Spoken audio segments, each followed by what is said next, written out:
Hello, everyone, and welcome to Slash Film Daily for Friday, October 26, 2018. On today's episode, we're going to talk about the latest film and TV news.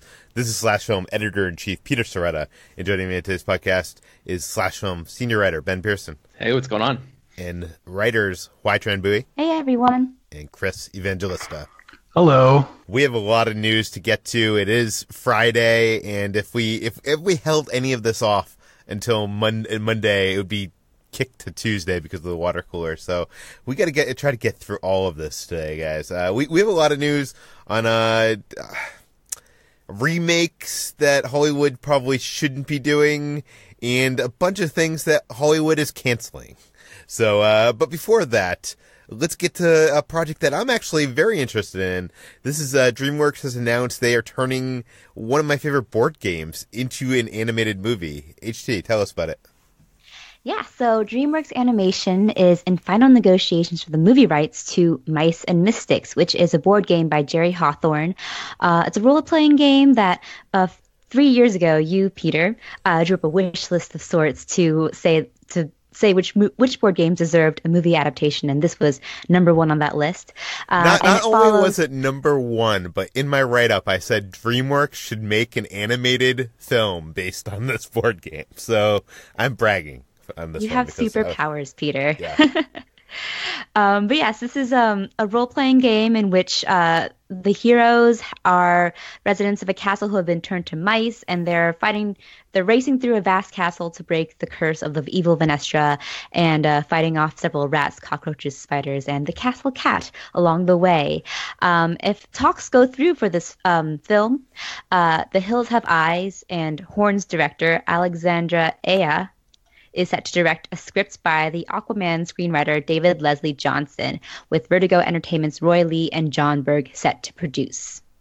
Yeah, this is very much like a fantasy film starring, rodents. It's kind of like Mouse Guard, which is also in development with, Westfall, I think. And this game is a great family game, although, I am an adult, and I played this with my friends, and it has a story, and it's a whole lot of fun. So I'm excited to see this happening. But the director doesn't seem like a choice you'd think for something like this.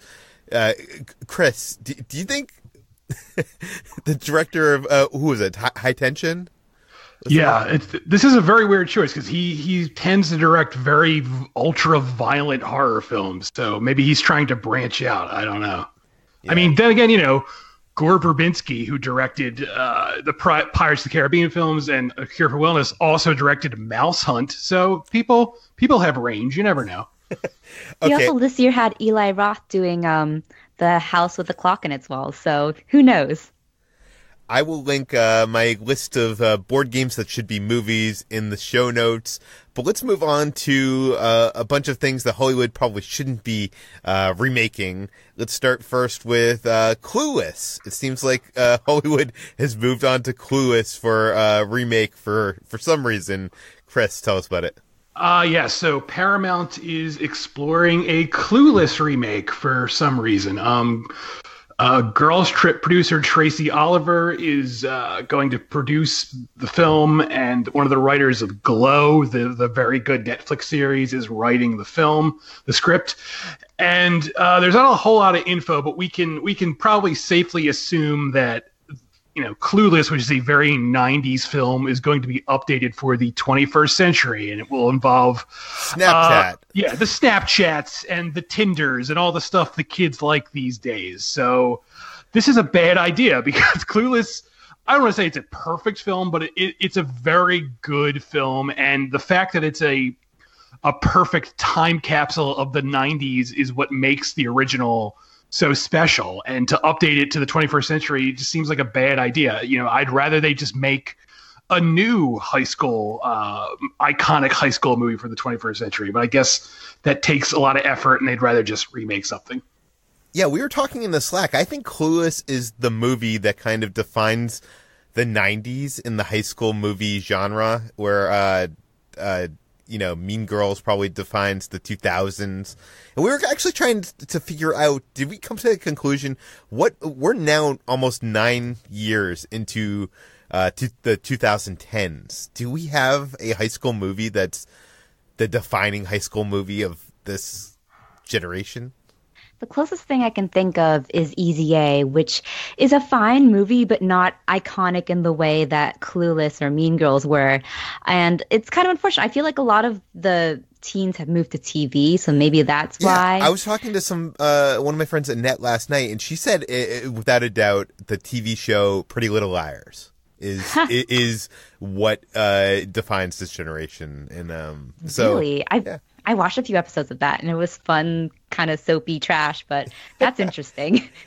Yeah, but I love Clueless. Clueless is such a classic movie. I mean, it's not the greatest movie of all time, but I think, honestly, the only flaws in that movie from a perspective of today is the technology is kind of out of date. And that's the only thing I think that they could possibly...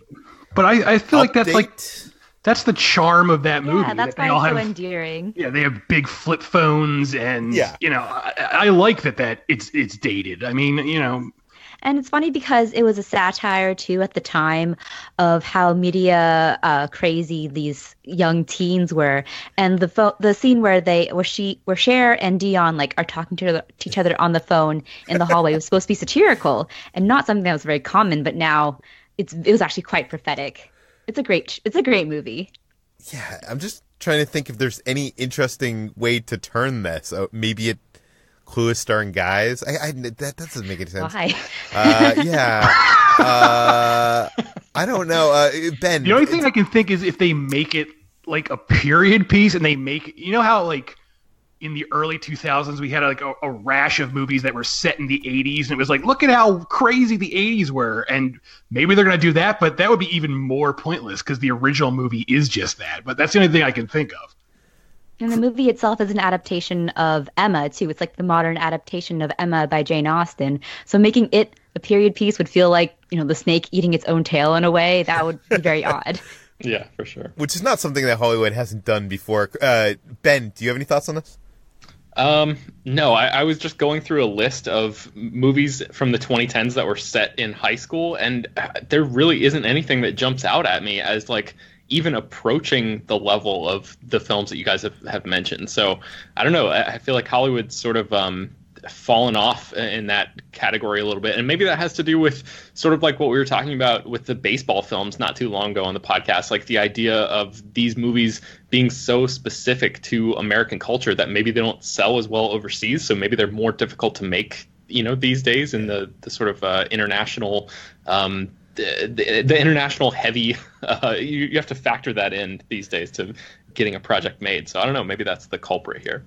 Do you think that there's a possibility that we're still in the 2010s, so we just can't see, the tree for the far, that we can't see it? Or is there also the possibility that even our young one, HT, is not young enough to be on the touch, the feeling on the pulse of the teenage kingdom.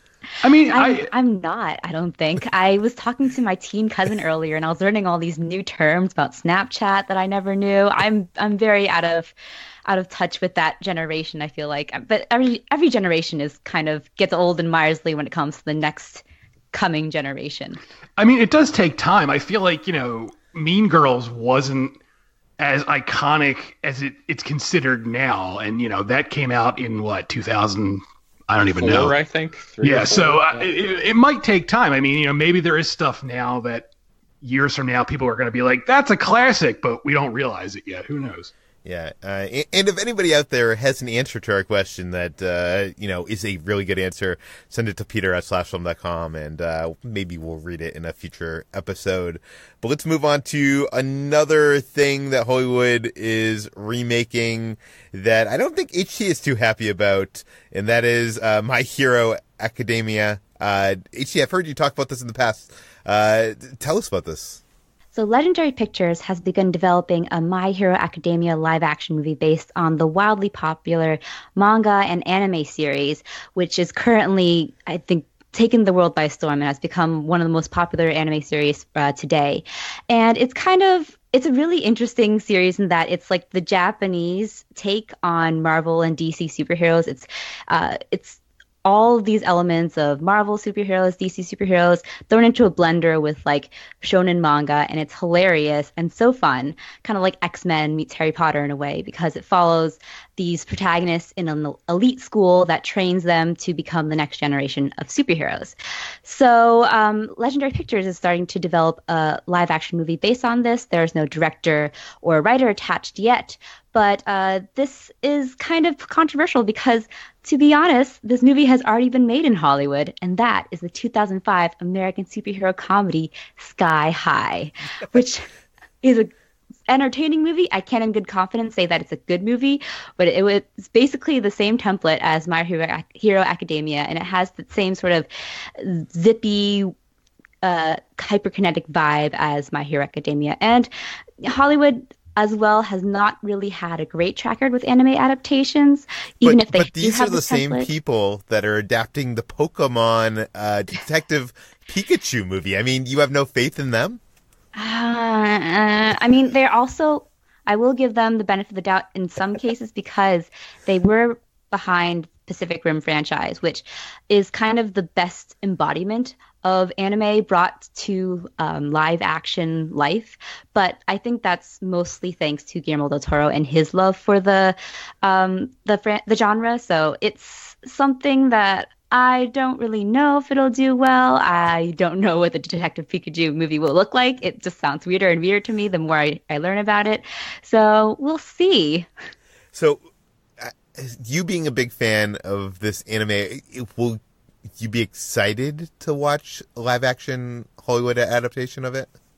Listen, I don't know how many years ago this was, but there is that Dragon Ball Z live-action adaptation in which they cast a completely white cast with like one or two Asian characters as the tokens, and it was horrible, and it was an embarrassment for anime adaptations. And I kind of get this sinking feeling that My Hero Academia will be the same. I think that anime in a lot of senses isn't really suited to being adapted to live action, especially My Hero Academia, which really falls into a lot of the anime specific tropes that you see in series like Naruto or Bleach, which, Bleach actually ended up doing well as a live action one, but I don't know if it'll make the transition to the live action screen well. We'll see. I mean, you do make a good point, like animation as a medium. The reason why they pick these animes, or even like Disney picks what they choose to develop, into stories for their animated films, they're basing it based on that medium. If they could actually use that medium to its fullest, and usually, I mean, we've seen with some of these animation to anime adaptations to live action that it doesn't translate well. Maybe it is better a product of that medium. Mm-hmm. But let's move on to a bunch of things that Hollywood is canceling, because that seems to be what's happening today. First off, let's talk about the Boba Fett movie. Ben, tell us about it. Yes, so last night, Kathleen Kennedy, the president of Lucasfilm, attended a special award season screening of Black Panther. And while she was there, a journalist went up to her and asked about a status update about the Boba Fett movie. And apparently, Kathleen Kennedy said that the movie is 100% dead, and they are 100% focusing on The Mandalorian, which is the new TV series that Jon Favreau is working on for Disney Play, which is Disney's upcoming streaming service. So that basically slams the coffin shut on a Boba Fett movie. We've been talking about this movie since, I think, early 2013, like pretty soon after Disney bought Lucasfilm and started developing ideas for what Star Wars stories they wanted to tell. This movie has gone through a bunch of ups and downs, even though Disney never officially technically announced it as like a real thing. But we've heard so many reports over the years about people who might be in it or people who might be directing it. And most recently, James Mangold, the director of Logan, was in talks to write and direct it. And now it sounds like that's not going to be happening.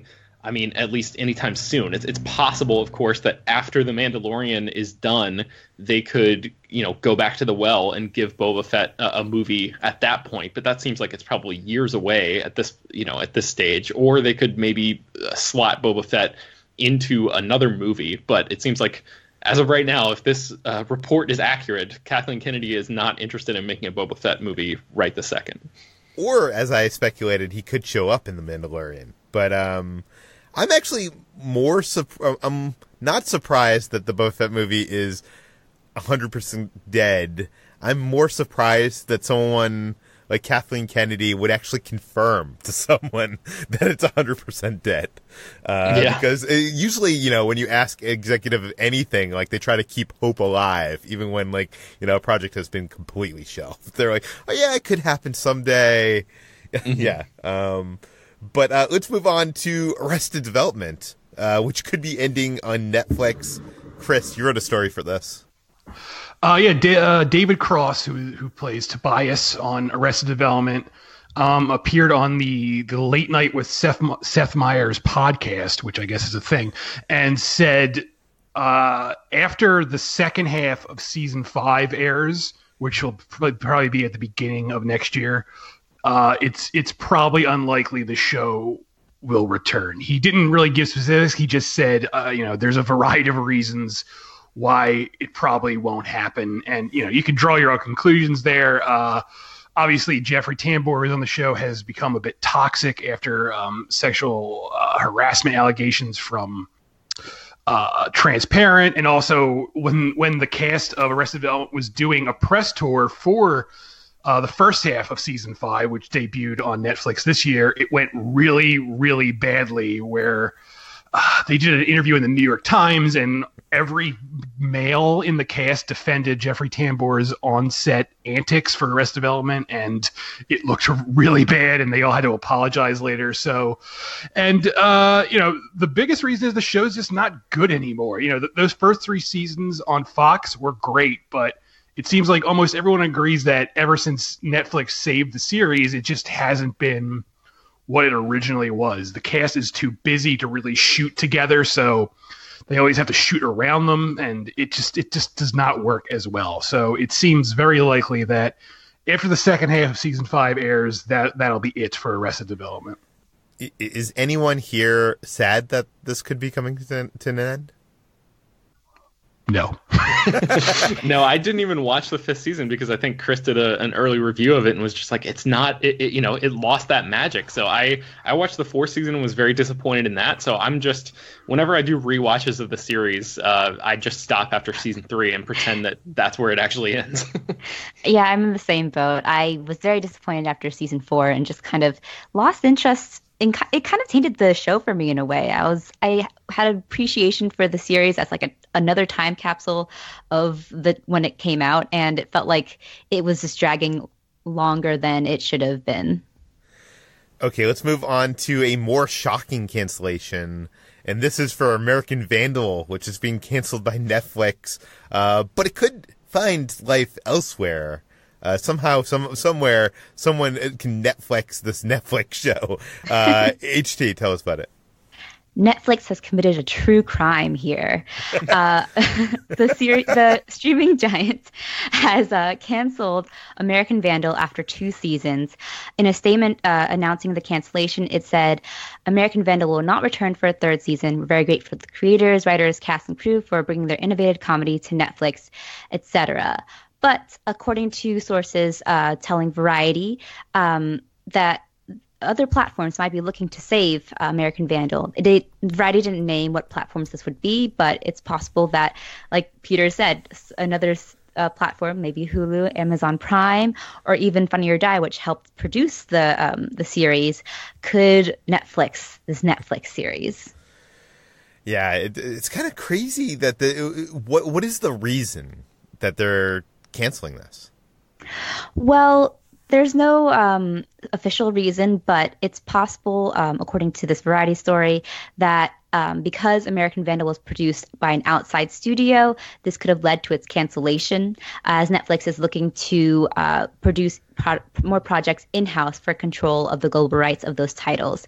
And despite the critical acclaim and the word of mouth, we don't know Netflix's statistics, so it might not have done as well as their other series.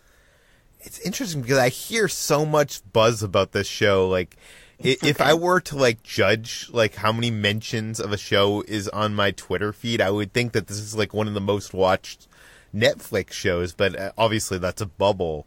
And I've been putting off watching the show, and I listened to the Slash Filmcast last week, and Jeff Kanata had just started diving in.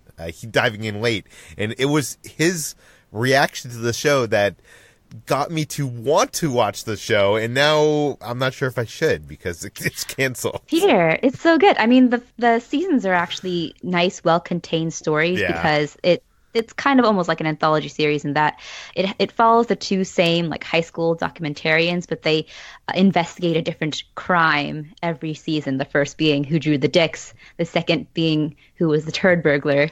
And it all sounds very silly, but it's a great show. I can't believe that it took Jeff Kanata on Slash Filmcast to get you to convince you to see it when we've been raving about it for years. Seriously, Peter, I am frankly offended at this. I've been on the, well, you know what it is also? I've been on the edge for so long because of you guys, and I think it's also, I've reached the point where I've finished watching all the stuff I wanted to watch, so I don't have anything to watch. So, yeah, I've been like kind of looking for something new to watch. Ben, are you upset that they're canceling this? Yeah, I think so. I mean, it's one of those shows that is so good in concept and execution that I hesitate. I certainly don't want it to go on for 7 or 8 seasons or anything like that, because I feel like there's no way they can sustain the quality that they've established up to that point or up to this point. But I would have loved to seen maybe 1 or 2 more seasons just to round it out and see sort of how much further they could stretch this while keeping that quality level really high up. I mean, what do you think, HT? How if another company were to pick this up, how many seasons do you think American Vandal should have? I mean, because of the premise, it could go on forever. But it could be like college Vandal, or they could go like overseas to like London for like university or something, and that would be hilarious. Like London Vandal. I don't know. Yeah, an American Vandal in London. Yes, awesome. I got the title already. They need to do it just for that. Yeah, but Ben, I kind of agree with you because it's so clever and it's so incisive and strangely perceptive about the high school experience that I want the quality to stay as high as it is. I would wish for maybe like at least 5 seasons. I just want this show to stay in my life because it provides me so much joy, and it's just it. I know people like maybe would shy away from it because they don't enjoy high school comedies, but it is that show that gets into the high school sort of society and pressures more so than like even some of Netflix's other dramas. Mm-hmm. Chris, are you upset? I'm all right. I mean, I watched the first season. I liked it. I have not gotten around to the second season yet, so I'm not devastated. But I've heard nothing but good things about it, so it is kind of disappointing. But I guess we'll see what happens. Okay, let's talk about something that has upset you. And that is that Filmstruck is shutting down next month. Tell us why. I'm very upset about this. Filmstruck, if you don't know, and there's a good chance you don't because it doesn't have enough subscribers, is a really great film streaming service. I think it's actually the best around. It streams more obscure titles, more classic movies. It's the home of the Criterion Collection streaming. And it just does not have enough subscribers, so Warner Media, who owns it, is shutting it down next month, and that sucks. I was hoping it would stay around longer, but it's just too much of a niche service, I guess, and that's really all there is to it. They're shutting down by the end of November, so if you have Filmstruck, enjoy it now while you can, because it'll be gone very soon. So do you think that the programming that's offered on Filmstruck was just too obscure for general audiences? I don't know. Maybe just not enough people know about it. I don't really know, how people approach their streaming services these days. Everyone has Netflix, I think, but I don't know if people realize how much is out there. And at the same time, I don't know if people can afford multiple streaming services. I mean, I have multiple services, and I'm not exactly well-to-do in the financial department. So, I just don't know if people can really afford it. I don't know how many people know about Filmstruck. And yeah, this is a very obscure service in the sense that it doesn't offer blockbusters. It doesn't offer, original programming like Netflix does. It's classic movies, and I don't know what the market is for that. I wish the market was better for it, but it just seems like maybe only like hardcore cinephiles would be drawn to this, and I don't know how many there are out there. And we know Warner Brothers is going to be launching their own streaming service. Do you think that these offerings might be lumped into that?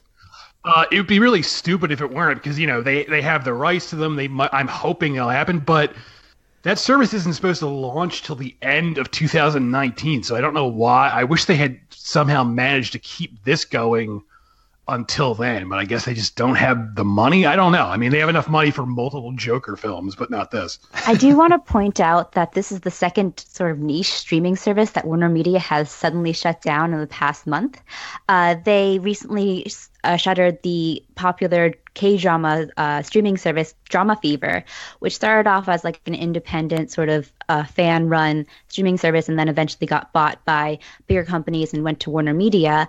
And that was a really controversial kind of a big thing that happened in like the K-drama community, because it shuttered without notice. The site was suddenly not there one day, and Drama Fever also has like several shows that it exclusively acquired and was showing exclusively to U.S. audiences. So these subscribers were left without knowledge of where they could finish watching their shows, and they were refunded. But it seems kind of like it's Warner Media preparing for their own streaming service and then just shutting down all their more niche ones. But it's a little bit unfortunate that that's the case, because I feel like they're almost alienating potential subscribers by shutting down these services so early.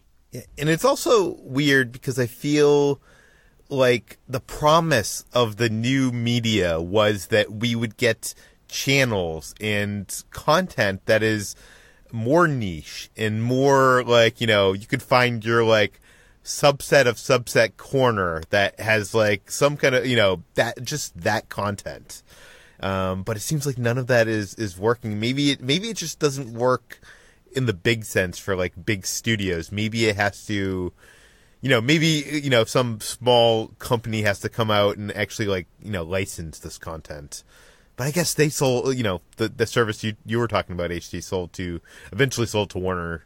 So, I don't know. I'm not sure how that's going to work. But let's talk a little bit about streaming services, because there's this new article out there talking about how they're actually destroying Hollywood's middle class. Ben, you kind of did a write-up for this on /film.com. Explain, why are streaming services destroying Hollywood's middle class? Yeah, so Fast Company published this really, really great article that really explores the shifting entertainment landscape and how the middle class of Hollywood, a lot of the people whose names you don't know, actors whose names you don't know, and writers and people that are not, people like Ryan Murphy or Shonda Rhimes or like these big A-list kinds of heavy hitters, are the ones that are really suffering in this changing industry. And the streaming wars are a big part of the reason why. So part of it comes from the fact that traditional seasons of television used to be, 22 or 24 episodes long, but a lot of the streaming sites have sliced the episode count down to 8 or 10 or 13 episodes or something like that. So these mid-level writers aren't working on a show for as long as they used to when they get hired onto a job. So like I said, those big name people who have these huge producing deals are fine, but the people who are sort of in the trenches doing the actual work of writing the episodes are now being forced to fill the gaps by maybe trying to find another job in the same year, whereas previously they could have just worked on one TV show a year and had enough to, support themselves and their families. But now with the increase in all of these streaming services, Amazon, Hulu, CBS All Access, Facebook Watch, Apple, all this stuff, there are more shows and more writing jobs out there, but there are also they're way more competitive, those jobs, because all of these people are now working on shortened seasons, and they're all now competing to try to supplement their income. And the actors, it's not just writers, actors are feeling the effects of this as well. So the payment structure has changed a lot too. Residuals are, which is basically like actors and writers getting paid for their work once they get aired on reruns and stuff like that.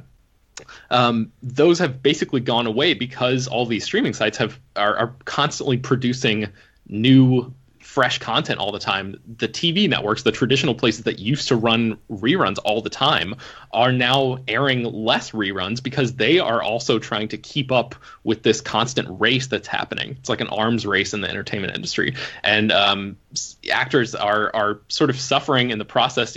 Again, people who are sort of these mid-level actors who are not number one on the call sheet. It's not the person who is leading the TV show, but it's the people who are sort of the supporting players. The Fast Company piece has this really great example, and they use Alison Becker as an example. She's an actress who was on Parks and Recreation.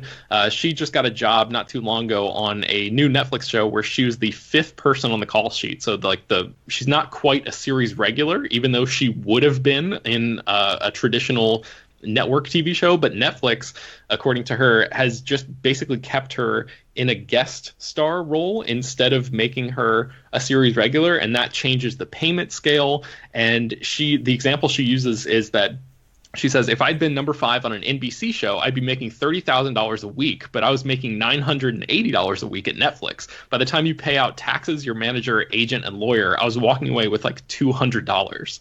So that's a pretty drastic shift. That's less money than someone that makes like driving Uber in Los Angeles. Yeah, exactly. So this is the and I encourage anybody who's interested in the industry to go to our article in the show notes, and then we link to the Fast Company piece, and you can read the whole thing. There's a bunch of really good insights there that we didn't really have time to get into in our piece, but it's a really good look at the kind of thing that we don't really talk about that much, like the actual impact on real people that these changing landscapes have. So it's kind of a weird thing.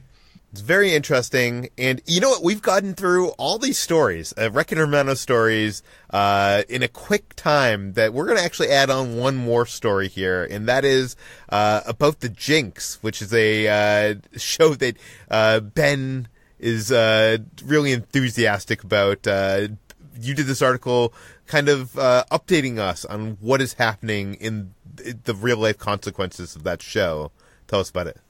Yeah, so there's a show on HBO called The Jinx, The Life and Deaths of Robert Durst that aired in 2015, and it made headlines because of the show's really extraordinary ending, which I think is honestly like one of the most astounding moments in TV history. It is a tremendous show, and I would really recommend like people pausing this episode, going to watch the entirety of The Jinx, maybe check it out this weekend or something, and then come back and listen to the rest of this, because I'm going to spoil the real life events of what happens at the end of this documentary. But it's a series that followed this guy named Robert Durst, who is a wealthy real estate heir in New York City. And he basically sort of like kind of admitted to a bunch of murders at the end of the show. And it's unclear whether or not that actual the clip from that show will be used as evidence in a murder trial that he is currently embroiled in. But there's a new development in this case, because the prosecution have asked the judge who was handling the Robert Durst trial to allow them to use the DVD commentary track for a movie called All Good Things as evidence. And All Good Things is a 2010 movie directed by Andrew Jarecki, who's the same guy who directed The Jinx. And so he made All Good Things in 2010. Ryan Gosling plays a character that is heavily inspired by Robert Durst. And the movie sort of tells Durst's story and largely focuses on the disappearance of his wife, Kathleen. And this actually happened in 1982. Robert Durst's wife disappeared, and nobody knows what happened to her, but the theory is that he killed her and hid the body somewhere. And the real Robert Durst actually watched this movie, All Good Things, and reached out to the director and said, hey, I really liked what you did with this film, and agreed to meet up with him for an interview. And they ended up recording a commentary track for the DVD release, and then did a bunch of in-person interviews that would later become The Jinx. So the prosecution wants to use the DVD commentary track for All Good Things as evidence in this court case, because they say that while Robert Durst was sitting there recording the commentary track and watching Ryan Gosling commit these crimes, they said, quote, Durst's comments and at times his silence while viewing All Good Things constitute a tacit admission of guilt. They said, after reading the script and watching this movie, the defendant did not sue the production company for slander, nor did he object to how the movie portrayed him.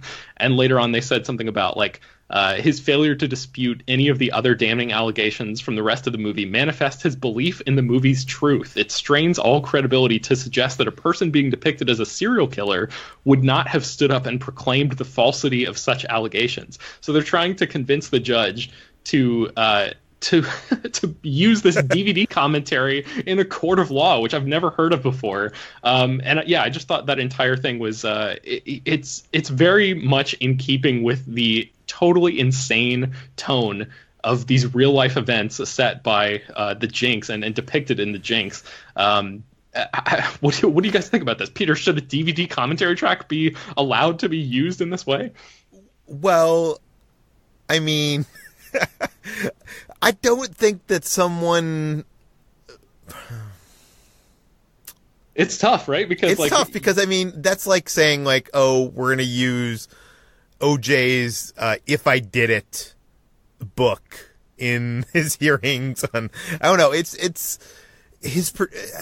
Is his participation in this commentary acknowledgement of anything? I don't know. I feel like they could use comments he says in the commentary track to prove things, but his participation in it and not suing the movie seems kind of like thin to me. Yeah, I'm kind of right there with you. Chris, what do you think? I know you've seen the show. Yeah, I agree with Peter in that comments should matter, but it's weird to be like, the fact that he didn't say anything at all proves he's guilty. I mean, first of all, I will say I think Robert Durst is guilty. It's pretty clear that he probably did commit these crimes, but everyone deserves a fair hearing in the eyes of the law. So it's a little weird to use this. Ben, I know you in our Slack channel the other day were kind of half confessing your love for this show, but on the other hand, feeling guilty.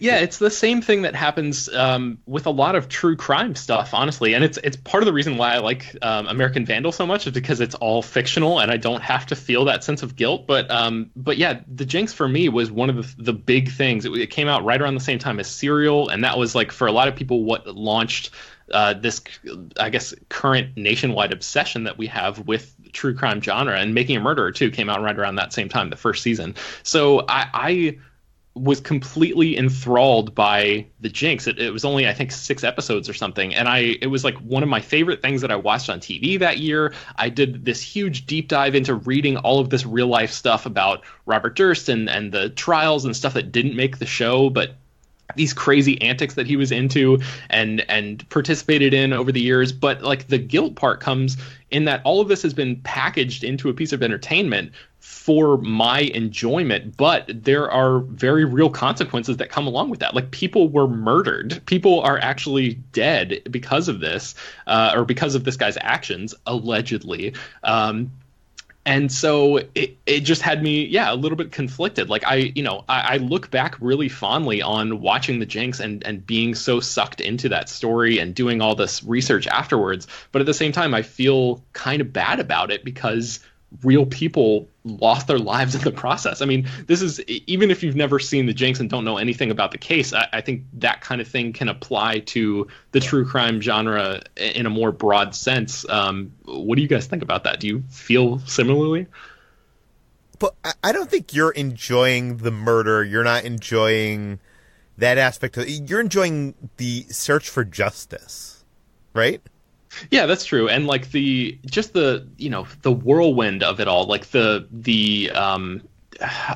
incredible turns that come in this case, like the fact that this happened in real life, and there are so many things in the show that happen where you're just like, your jaw is on the floor because you can't believe that this actually happened in real life. So yeah, I think it was just, it's an incredibly effective piece of storytelling, and like one of the best documentary kind of things that I've ever seen. But yeah, I know HT and I have both not seen this, and you chastised us. You actually almost didn't want to do the story on the podcast because you wanted us to see it the weekend. So I still do, because there are so many things that I didn't say in my just verbal recap of what's going on, that are these moments that that are sitting there preserved in amber, just waiting for you guys to discover. So I can't wait. I really hope you take the time sometime to check out the show, because it's like one of the most addicting things I've ever seen, and I hope that goes for the listeners out there who may not have seen it too. But I don't know, has anybody ever had that experience with true crime stuff? I think I see what you mean, Ben. I think I kind of had that experience watching Three Identical Strangers this past summer, in which one of the person's real mental illness was used essentially as a third act twist, and it's kind of this strange line that we walk with packaging these real life stories and real consequences as entertainment. And I think that, yeah, there's something to be said about that, but it's a complex issue to unpack, that we have to like look inward to ourselves too, to see, like, to kind of grapple with how we feel about this as entertainment versus this as like truth telling or justice, or seeking justice in that kind of way. Chris, how about you? Like, is it worth it? Like, Chris, do you think it's worth it for stuff like this? It's a real slippery slope. Like, when I was growing up, I was really obsessed with serial killers, and this will probably surprise no one. And I had this book. It was called like the A to Z Encyclopedia of Serial Killers, and I would pore over that. Of course, you had that book. Yes, of course, I had that book, and it's very. I don't know why people are drawn to that. I mean, true crime is such a popular genre, and there's like entire channel. Like, there's a channel called Investigation Discovery, and all they play is just true crime shows, these reenactment shows where people are being brutally murdered and people break into houses, and, people love that stuff. And I don't know why it is. I wish I had an answer, and, all I can say is, I know myself. I know that I'm not a serial killer. I know that I don't enjoy people suffering. So I'm able to compartmentalize that in the sense that, like, I know I'm not deriving enjoyment from the act. I'm more deriving enjoyment from reading about someone telling me about the act. And I guess that's like the wall I put between myself and the action. Yeah, I know. That makes sense. I know my girlfriend Kitra, one of her favorite podcasts she listens to is this podcast called My Favorite Murderer. I love that podcast. You love that podcast? And she binged through that like over the last like couple months. And like, even the name, I've only listened to it while she's been listening to it, but even the name of that kind of a little bit rubs me the wrong way, because it's like, oh, my favorite, you have a favorite murder. Like, this is someone that actually got killed. But, I don't know. As a viewer, I really haven't felt that kind of, conflict that you have felt, Ben. I will say, and I did mention, Making a Murderer Season 2, the first episode, they kind of talked to some of, like, Teresa Halbach, the victim of that murder that is the subject of Making a Murderer Season 1. They talked to some of her, like, family and friends and kind of give you a glimpse into how kind of that first docuseries affected them. And that was the first time I was like, oh, I never even thought about how something like this affects, the family and friends of the people involved. So that was kind of interesting. But yeah, I don't think there's actually a fix here. It's just like you guys have said, it's just something. Like I think HT was saying, you have to look inside yourself. It's just something. It's worth thinking about. And I'm not like trying to change anybody's viewing habits. I'm still gonna watch true crime stuff when something comes along that I'm interested in. It's just something that I think is worth considering when you are thinking about the show as a whole. For sure. Well, that brings us to the end of today's Slash Film Daily. We have officially gone over, so we're not going to do all our goodbyes. But you can find this podcast published every weekday on iTunes, Google Play, Overcast, Spotify, all the popular podcast apps. Please feel free to send us your feedback, questions, comments, concerns to peter@slashfilm.com. And please go to our iTunes page, rate and review this podcast, tell your friends, spread the word. And we'll see you on Monday.